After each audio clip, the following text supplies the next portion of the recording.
Om Tat Sat.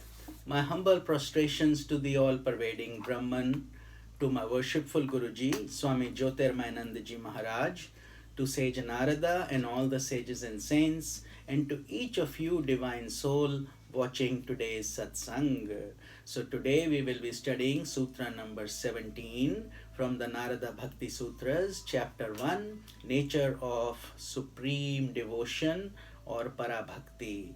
Commentary is by my Guruji, Swami Jyotirmayanandaji, and narrated by myself, Swami Nikhilananda. So let's get started. Sutra 17, chapter 1. Kathadishu iti gargaha. Again, Kathadishu iti gargaha.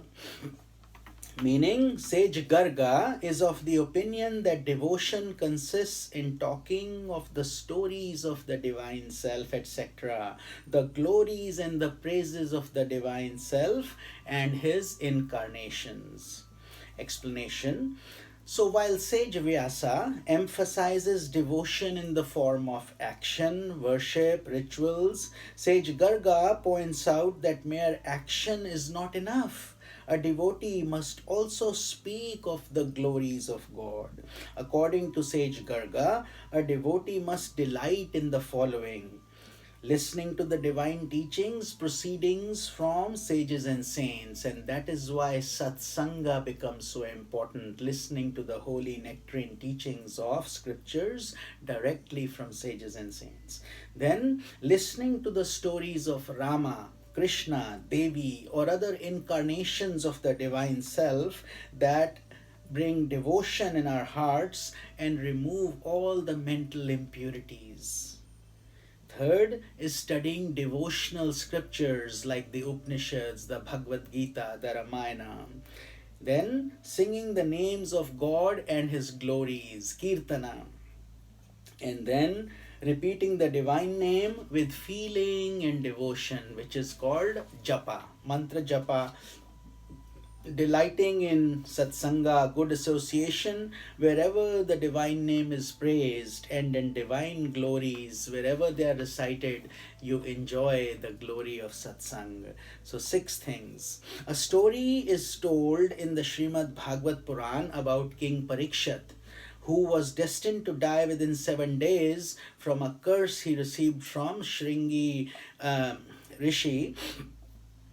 But because he delighted in the stories of the Lord, when sage Shuka recited the story of Lord Krishna to him, he attained liberation and accepted death with a serene mind.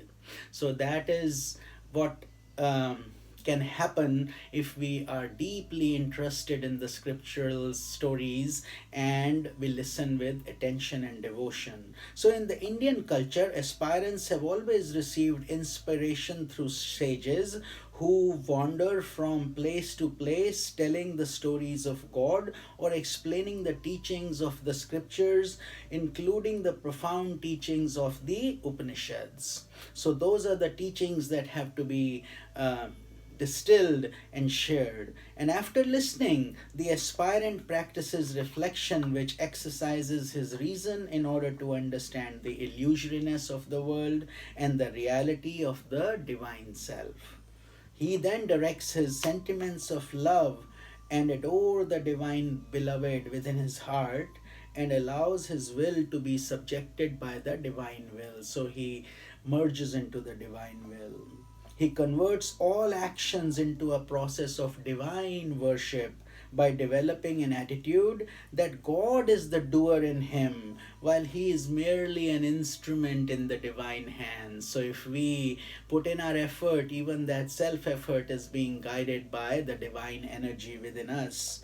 Thus a devotee moves towards God by lifting and elevating his personality through reason, emotion, will, and action.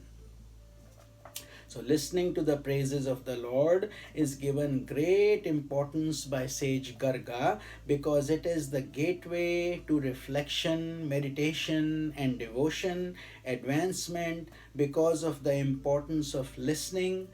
The Upanishads, the highest of scripture, and are known as Shrutis. These are called Shrutis because they were spoken and they were heard. When we hear something, we call it Shruti. So we are hearing it, and therefore that lineage continued on and on. So this is what sage Garga's viewpoint is. So what is currently, we are studying different sages and saints and their enlightenment experiences and what they are recommending us to do. So we have different paths and options, and we can either use a combined effort or different processes, or just one that works best for us. Each soul can be guided according to their inner journey. So this is Sutra number 17, and we will study Sutra number 18 tomorrow. This is Swami Nikhilananda. Om Tat Sat.